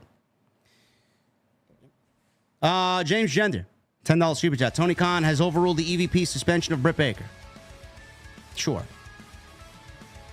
Vincent O'Connell with a $10 super chat. Hi, guys. JD, my cat Salem passed 2 months ago. He greeted Bacardi at Rainbow Bridge and picked up the wings. When you feel a breeze on your cheek, that is Bacardi. Also, did you talk to Swerve? Great show, guys. No, I didn't see Swerve at House of Glory. He was too busy. I don't think he really gave a shit about me and Solid Monster to begin with. So that's that. Secondly, thank you for the thoughts and well wishes on Bacardi. I came across a foster cat that is basically could be Bacardi's sister, honestly. She looks exactly like Bacardi. I am desperately trying to reach out to the foster home or the animal shelter to foster her. I will keep you guys posted with some pictures on social media, but no mas yet. They haven't gotten back to me in 48 hours, which I hope is just because they missed the message. I hope someone didn't snatch her before I did, but... Hey, take your time, man. Yeah. Heal. Make sure you heal first. Yeah. Well, I got 3 other cats here, so... Oh, yeah. That they have helping their me. own personality, Yeah. though. They've always been individuals. But Yeah. you bring in someone new right now, you're going to be ready to compare it to, to things. Just let it heal. Yeah. Paul David with a new membership, and I know that's not true because he got a gold microphone next to his name. I don't know why YouTube does that, but he says $10 super chat. Hey, guys, considering what we've seen this season, the trades, etc., who's your World Series matchup? White Sox. Probably... I'm going to go Dodgers and Orioles. And the White Sox. Oh. Sorry. Lewis. Adam, thank you guys very much. Paul David with 31 months. Did the Braves win tonight? Probably not. The last I checked, they were losing 6-4. Cake with a $2 super chat. Brit just wanted to mention the walkout. Bid Moon with a $1.99. Did she? I mean, whatever. I'm sure someone wrote that, but who can... Bid Moon with a $1.99. AEW isn't good. WWE and JD, number 1. Sidro, 23 months. What did guest ring announcer RVD call the short guy in Jurassic Express by mistake? Marco Blunt. that's a good one. Sidro also, what would you call the tag team of the Young Bucks if Jim Cornette managed them? Flippy bullshit. I like the Marco Stunt one better. Yeah, the first one was better now. Okay. Sidro. Better by proxy. Question for Jesse and JD. Rank these women in terms of looks, 1 to 5, 1 being the best. Tiffany Stratton, Liv Morgan, Rhea Ripley, Scarlett, and Cora Jade. Okay. One more time, what's that list? Wait, let me find the stupid shit. Tiffany Stratton, Liv Morgan, Rhea Ripley, Scarlett, and Cora Jade. Okay, Cora Jade is up there, man. And so is Tiffany Stratton. All right. I'll say I'll say Cora, Liv, Rhea, Tiffany, and who was the last one? Scarlett. Yeah, I'll say Scarlett. And probably because I have not seen enough of Scarlett Bridger. I know she's gorgeous. Don't get me wrong. But yeah, I would go with that one. I think Cora Jade is very underrated. Am I ranking them 1 to 5? But 1 being the best? That's tough, man. I'm gonna go Liv, number 1. I'm gonna go Scarlett, number 2. Cora Jade, number 3. Rhea Ripley, That's tough. Rhea Ripley, number 4, and Tiffany Stratton, number 5. We had a fuck Mary Kill on my stream the other day with Liv Morgan, Rhea Ripley, and god damn it, Ricochet's girl. Samantha Irvin. Irvin, yeah. And we had a hot debate on it too, man, because we didn't know what the fuck to do. You know who I think this is real talk. You know who I think is really attractive, and we don't see her anywhere on American television? I think Tessa Blanchard is really attractive. She has a horse face, man. Okay, all right. All right. Okay, we're live. We're live, pal. Jesse is the opinions and statements of Jesse and the Chi-Town Smart are only of Chi-Town Smart. We are live, pal. I'm sorry. She's very okay. No. Cake with a $2 super chat for Mason day by day. Just keep going. Sidro, after seeing Ma's super chat, or Mason's super chat, I guess you mean, reminded me of how I have no friends, no girlfriend in a decade, family stuff, but your podcast get me through it always. Sidro, again, we're here, brother. And Tribal Chief, $2 super chat. True, OTS saved me. JD knows love and respect, pal. Appreciate it. That's all we got, guys. Thank you for the super chat, love. Thank you for hanging out with us. Thank you for listening to us banter tonight. We are about to get out of here, and that ends another week of AEW Dynamite. We will see you back next week. I will see you probably tomorrow. We got some news on the Lucha Brothers. We'll probably talk about that. Kel Mickens with a $4.99. Oh, man, Kel Mickens. You too, along with the chat, helped me through a brutal breakup during my first year of law school. Thank you and love you all. God bless. It happens, man. It happens. I'm glad we can help. Kel, thank you, brother. Thank you guys for a great show. Follow me on social media at JD from NY206. Twitter, Instagram, TikTok, Cameo. Subscribe down below. Same with Jesse. Everything you need for him is down in the description. Go check out all the other content, man. Busy week. Monday Night Raw, we were live. That's nearing 50,000 views. TNT episode 60 with the Sala Monster. Great show last night. If you missed it, go and check it out. Next time you see me live, we'll be back Friday. Roman Reigns is back on Friday Night SmackDown. We'll discuss then. Until then, guys, have a great night. See you back here with more tomorrow, and then Friday back live for SmackDown right here on OTS. I will see you guys later.